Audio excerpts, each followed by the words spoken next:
Serandom apa jalan-jalan kalian? Gua naik motor dari Vietnam sampai ke perbatasan Cina sejauh 400 km sama orang yang baru gua kenal. Oke guys, jadi gini ceritanya. Cerita bermula dari 2 bulan yang lalu ketika gue sedang liburan di Laos. Jadi pada saat itu gue liburan sama temen gue di Laos. Nah, di Laos itu gue kan ketemu sama banyak orang kan. Orang-orang random yang memiliki tujuan yang sama, yaitu naklukin Asia Tenggara.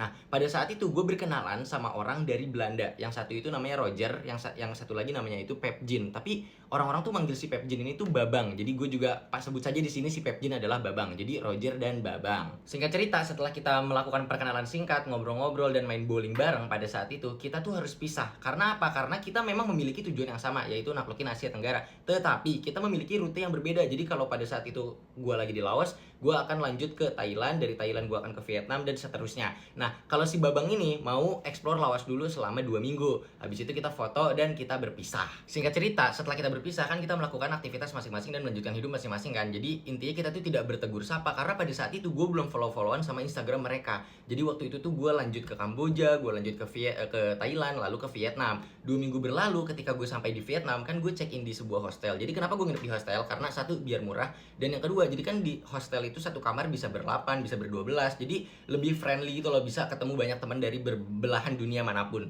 Terus ketika gue sampai, lalu check in, baru buka pintu, terus ada orang ngomong ke gue gini, "Hey my friend." Terus gue inget-inget kan, ini siapa? Ternyata itu adalah Babang dan Roger. Kita nginep di hostel yang sama, bahkan di kamar yang sama, tanpa janjian. How are you? Good. Alright.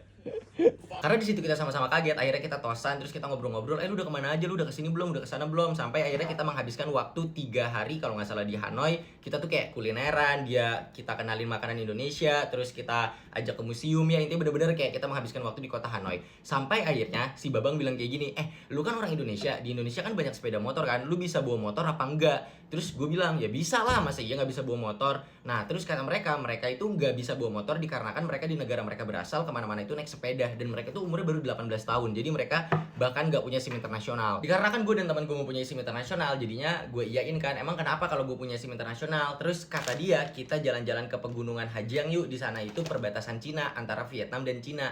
Terus kayak gue pikir-pikir, ya udahlah, karena mereka juga seru walaupun baru kenal, ya udah ayo kita gas, kita berangkat besok ke pegunungan Cina naik motor.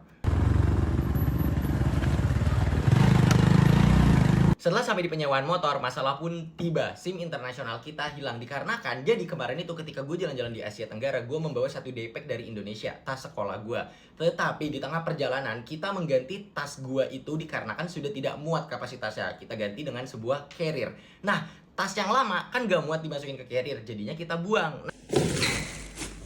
Nah, SIM internasionalnya ada di dalam dan ya udah terbuang. Sebenarnya pihak penyewaan motor tuh nggak mau nyewain kita motor dikarenakan ya kita tidak memiliki SIM internasional. Tetapi dikarenakan kita berempat udah pengen banget ke pegunungan Hajiang, pengen ke perbatasan Cina itu, akhirnya kita tetap maksa. Terus kita bilang kayak gini, SIM Indonesia berlaku di seluruh negara ASEAN. Tetapi kata si pihak penyewaan motor, lu kalau ditilang sama polisi Vietnam bakal tetap ditilang apapun alasannya kalau lu nggak punya SIM internasional. Lu bakal dikenain denda 1.200.000 dong sekali tilang. Kalau lu kena 3 kali tilang berarti 3.600.000 dong. Sampai akhirnya kita menjawab, ya udah tinggal gua bayar kalau gua kena tilang. Akhirnya kita disewain motor tersebut. Setelah kita jalan dipikir-pikir, iya juga ya, kalau ketilang lumayan nih, rugi anjay. Nah, di sepanjang jalan menuju pegunungan Hajiang itu, kalian tuh bakal ketemu sama rombongan-rombongan lain. Nah, mereka itu ada yang pakai tukang ojek dari Vietnam gitu loh. Jadi buat mereka yang nggak bisa bawa motor atau buat mereka yang tidak mempunyai SIM internasional, mereka akan nyewa jasa tukang ojek Vietnam. Nah, mereka ini tukang ojek Vietnam memiliki setelan yang sama, baju hitam dan pakai kayak manset gitulah intinya. Nah, akhirnya kita beli baju hitam dan pakai manset itu biar kita dikira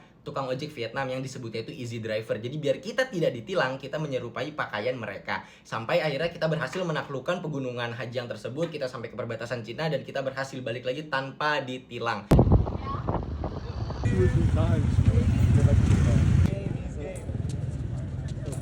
Kita berhasil melewati polisi, intinya kita berhasil mengelabui polisi dan tidak ditilang, anjay. Setelah misi itu sukses, temen gua dan beberapa bule itu kita menyewa bajai dari Vietnam ke Kamboja. Jadi kita road trip berikutnya menggunakan bajai. Anjay, itu juga seru banget, mana bannya bocor. Udah gitu aja sih ceritanya.